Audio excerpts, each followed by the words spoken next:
Il est de s'occuper de nos associés existants avant de penser à nos associés futurs.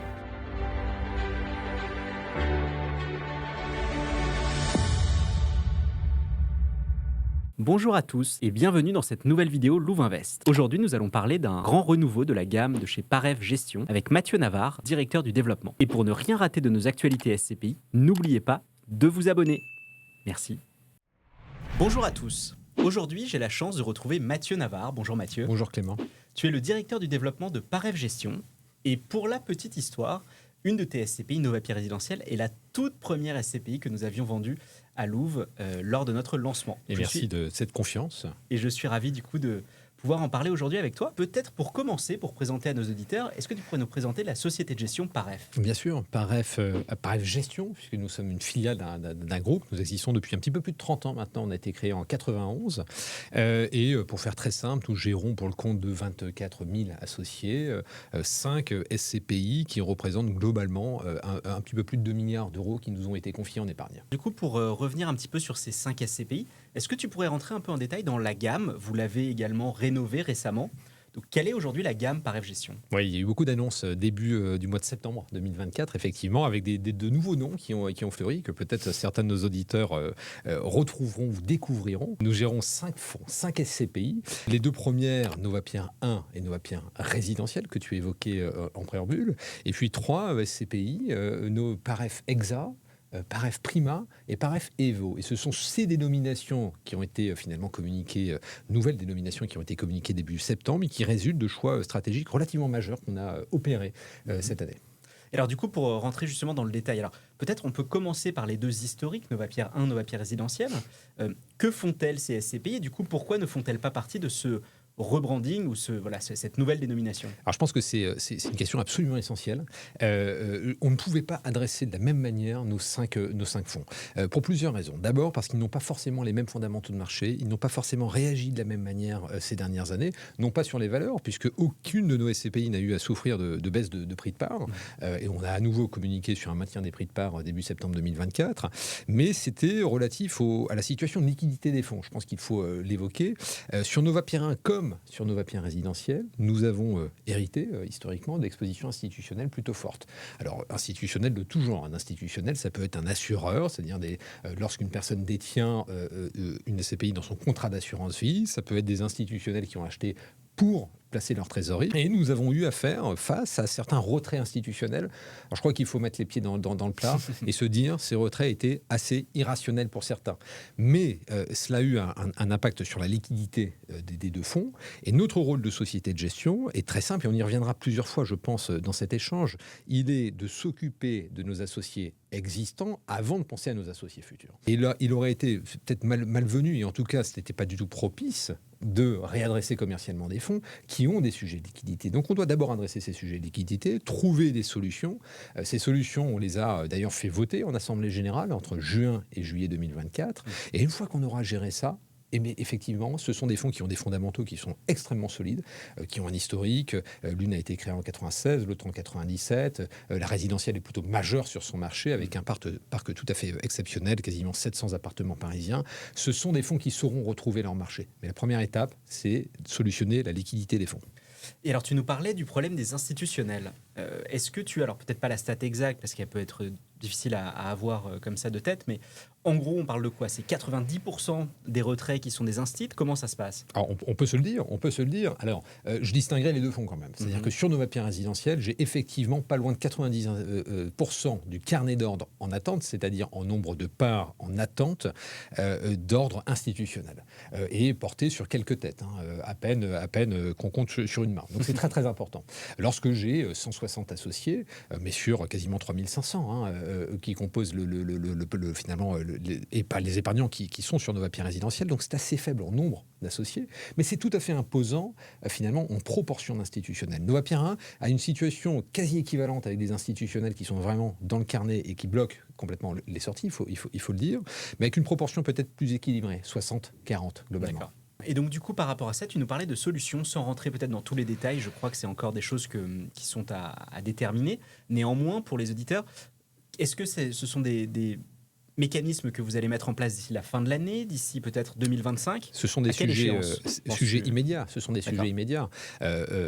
Alors, je ne rentrerai pas dans le détail de tout, Mhm. parce qu'on discute également de leur application avec notre autorité de tutelle, l'AMF, mais qui reçoit globalement assez favorablement, en tout cas, l'intention. Et l'intention, elle est la suivante. Elle est de ne pas faire pâtir d'un manque de liquidité l'associé personne physique, Monsieur Dupont en Bourg-en-Bresse. Alors je ne l'adresse pas directement, mais parce qu'un institutionnel a eu un comportement qui a visé, par un choix parfois irrationnel, à bloquer un carnet d'ordre. Et ça, c'est notre boulot, pardon l'expression, mais notre métier, c'est de nous occuper de cet associé-là.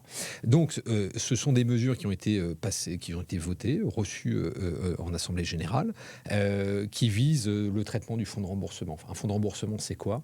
C'est l'idée de vendre des actifs pour faire sortir finalement des associés qui désiraient sortir. Avec des cotes. Avec des cotes. Il y a deux enjeux.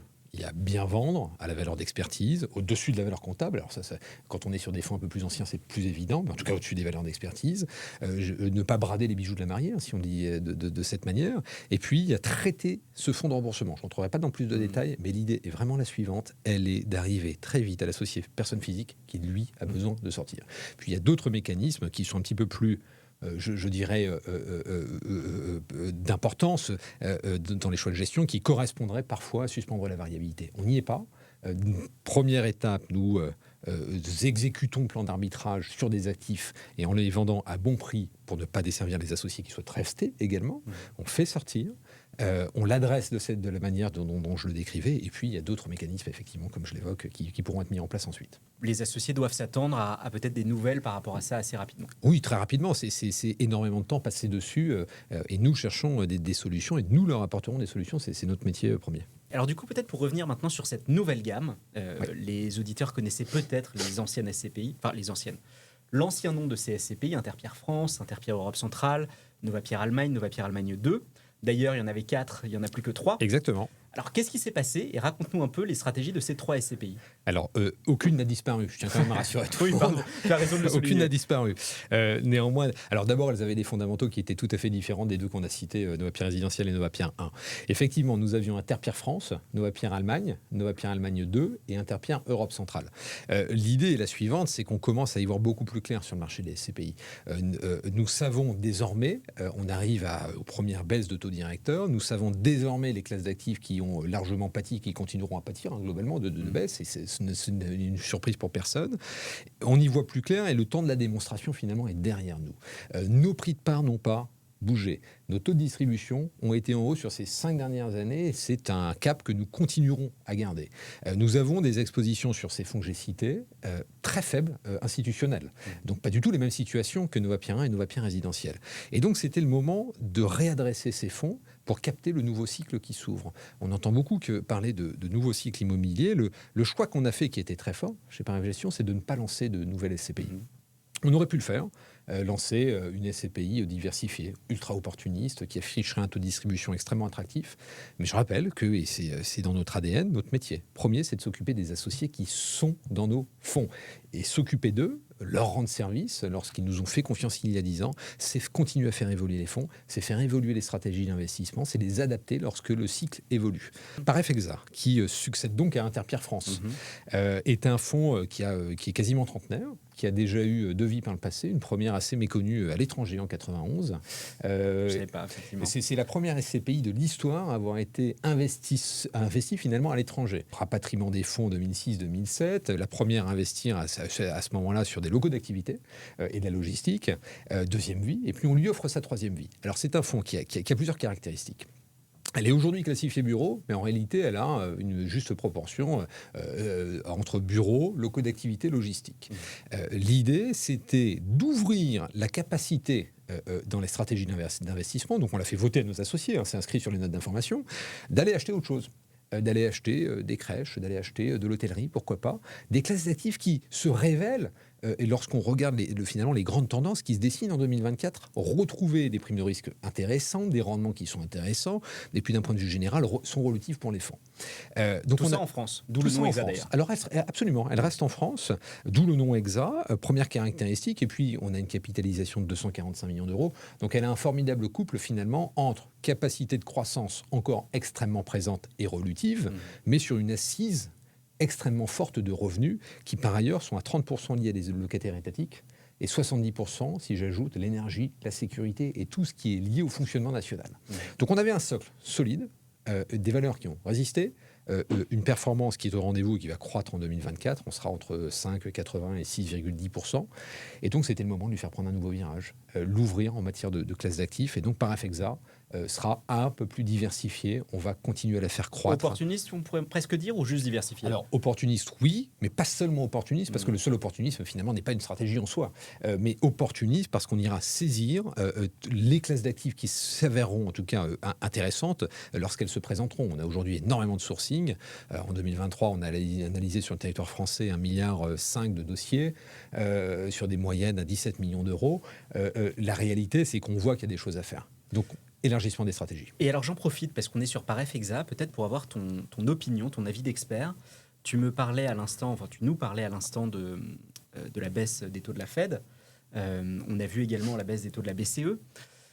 D'après toi, est-ce que finalement, le pire est derrière nous sur le marché français? On a vu que certains marchés avaient pu repricer un peu plus vite que la France. On en est où en France, en fin de compte? Alors, le marché européen, effectivement, a corrigé beaucoup plus tôt. C'est-à-dire que fin 2022, on commençait à avoir des prémices de recul qui n'existaient pas encore sur le sol français. Ce que l'on constate début 2024, c'est que certains territoires ont des volumes de transactions qui sont globalement repartis à la hausse. On peut citer le Royaume-Uni, l'Allemagne, les Pays-Bas, où j'ai des volumes de transactions qui sont à la hausse. Lorsqu'ils sont toujours quasi nuls, on est à moins de 5 milliards de transactions sur tout le premier semestre sur le volet français. Et donc, ça montre une chose, ça montre qu'on a retrouvé finalement un marché européen qui s'est repositionné. On a une prime de risque qui est plus importante que sur le volet français. Sur le volet français, début septembre, on devait être à 120 points de base. Alors pour les gens qui nous écoutent et ça ne soit pas obscur, c'est la différence entre le taux auquel je peux emprunter aujourd'hui et puis le taux auquel je place, c'est-à-dire l'actif le plus qualitatif auquel je passe. Donc 120 points de base côté français, un peu plus 150, 160 volets européens. Des transactions qui ont repris en Europe, un petit peu moins en France. Nous serons précautionneux sur le marché français. Il y a une classe d'actifs qui continue à pâtir, qui est finalement l'immobilier de bureau. Alors EXA est exposé, mais sur des bureaux de petite typologie. On a 3700 m² moyens, donc on est loin des surfaces de 100 000 m² à la Défense. Je cite ça en exemple, mais ça pourrait être en périphérie de grandes villes, en tout cas. Et donc, on sera néanmoins précautionneux. Et puis, j'ajoute un élément, c'est que le marché fait 5 milliards globalement au premier semestre. Les SCPI, dans leur ensemble et les véhicules collectifs, nous estimons qu'elles vont capter certainement un tiers de ce marché. Donc on a un marché qui est quand même tenu par des volumes de transactions importantes qui viennent des fonds régulés. Donc nous serons précautionneux et on continuera à maîtriser les flux sur le marché français et un peu plus opportuniste cette fois sur le volet européen. Alors justement, on y vient sur le volet européen. Donc là, on a parlé d'EXA, comme le nom l'indique, française. Peut-être venons à Prima, et après Evo. Oui. Excuse-moi. Mais ça aurait été une énième fusion, mais on ne la fera pas celle-là. Voilà, non. Commençons par Prima du coup, parce que deux SCPI en Allemagne les deux, une seule à la fin. Pourquoi et quels sont les avantages de cette fusion? Alors, Novapierre Allemagne a été un des grands succès par gestion en 2014 et depuis 2014. Et puis Novapierre Allemagne 2 est né en 2019. Alors, on ne refera peut-être pas toute l'histoire de ces deux fonds, mais plusieurs constats. D'abord, nous avions des fondamentaux extrêmement solides. Quand je dis solides, ce sont les actifs qui composent ces deux fonds. Nous parlons de commerce, majoritairement des retail parks, et à 70% essentiels. Donc, tout ce qui est alimentaire, bricolage, etc.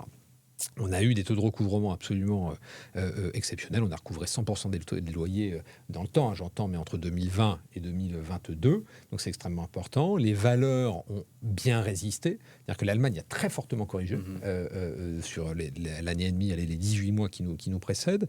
Mais il y a une classe d'actifs qui c'est vraiment ce qui est sorti du lot finalement, ce sont les commerces essentiels. Et d'ailleurs, c'est la deuxième classe d'actifs la plus échangée début 2024 en Allemagne. Donc on a un prix de part qui n'a pas baissé, on a des valeurs qui ont tenu, et puis on avait, au-delà de ces fondamentaux, je dirais, de marché, des SCPI qui arrivaient à un moment de leur vie où nous pouvions finalement, finalement embrasser un nouveau cycle. Nova Pierre Allemagne 1 était fermé avec un capital fixe. Alors, ce n'était pas un capital fixe, c'était un capital variable, mais qui n'avait pas été augmenté. Ah, oui, et avait besoin de se réimplanter sur son marché, et puis de se reporter acquéreur, puisque finalement, il y a des choses à aller chercher. On parle de nouveaux cycles en permanence, il y a des choses finalement à faire, et des investissements intéressants à réaliser. Et puis, Nova Pierre Allemagne 2 avait besoin d'aller plus vite. Et cette fusion permet de le faire, puisque cette mutualisation de moyens, en réalité, va permettre au fond d'aller plus vite, finalement en croissance, plus fort en performance, et pour un fonds qui sera beaucoup plus implanté sur le territoire allemand, mais pas que, puisque par F Prima, nous avons intégré désormais pour un maximum de 30% de l'Europe, hors France, mais de l'Europe. Toujours sur du commerce essentiel, mais Prima, parce que nous quitterons progressivement, et pour 30% de la capitalisation, le sol allemand. L'Allemagne pure. Absolument. Très bien, donc 100% européenne, mais plus que allemande. 100% européenne et plus que allemande. Nous avions déjà 2 actifs aux Pays-Bas et on n'exclut pas d'y retourner ou ailleurs. Encore une fois, ce que nous cherchons, ce sont des fondamentaux. Prima, finalement, c'est de l'économie réelle. Prima, ce sont des commerces essentiels. Il n'y a pas plus proche, finalement, de l'économie réelle, la capacité d'un ménage à se nourrir et à consommer. Et c'est ça, finalement, qu'on acquiert avec Prima. Pendant le Covid également, hein, c'est ce qui avait tenu, c'était les commerces essentiels. Absolument. Excellent. Et donc, Evo, en revanche, là, plus du tout en Allemagne, on est un peu plus à l'Est.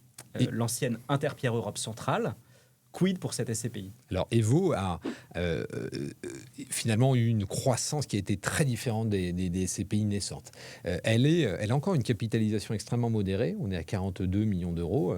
Je n'ai pas évoqué Prima qui était à 1 milliard. Je me rattrape. Mais Evo est à 42 millions d'euros. Donc, on a une capacité de faire croître ce fonds qui est tout à fait exceptionnelle. Et de relever la performance. Finalement, chaque acquisition réalisée aujourd'hui va relever la performance de manière très importante. Finalement, on l'a bâti un petit peu à l'inverse de ce qu'on pourrait voir. C'est-à-dire que quand on lance une SCPI, on peut aller chercher des actifs qui vont servir 9-10% de performance et servir des taux de distribution extrêmement imposants pour les associés. Nous, on a fait un choix un petit peu différent qui était celui de se dire, nous souhaitons des actifs très qualitatifs, récents, core prime, donc ça veut dire dans les cœurs de ville. Nous avons été visés des cœurs de capitale comme Varsovie, comme Cracovie, avec des locataires que tout le monde connaît, internationaux, de renom, des baux de long terme, des actifs récents qui n'auront pas de travaux à réaliser. Et ensuite, on va commencer à diversifier le portefeuille. Donc sur la base de ces 4 actifs aujourd'hui qui composent le fonds, 42 millions d'euros, nous avions un taux de distribution à 5,80%. Eh bien, on va commencer à adresser le marché européen différemment, à ouvrir en matière de classes d'actifs et de territoire. Donc la croissance, finalement, c'est notre jeune européenne, mais jeune, finalement, de par sa capitalisation et sa capacité à capter son marché.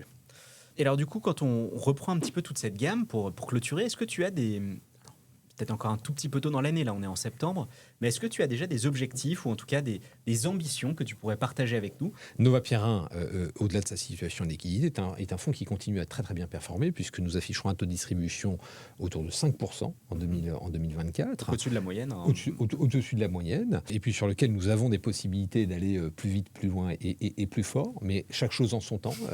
Et puis sur les 3 que composent en tout cas le par F Exa, par F Prima et par F Evo. Par F Exa, on sera entre 5,80 et 6,10% en 2024. Ça fait 5 ans que notre taux de distribution de par F Exa augmente d'année en année.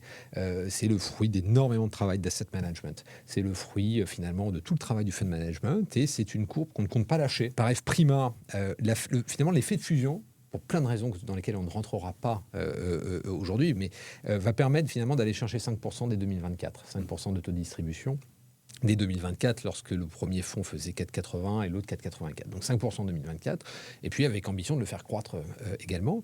Et puis par FEVO, on sera entre 5,80 et 5,90%, mais avec cette particularité que je rappelle, des actifs extrêmement prime. Puis maintenant, on va relever, et nous allons travailler le rendement à partir de maintenant. Excellent. Mathieu, merci beaucoup pour cet éclairage. De m'avoir reçu. Je t'en prie, c'était un plaisir.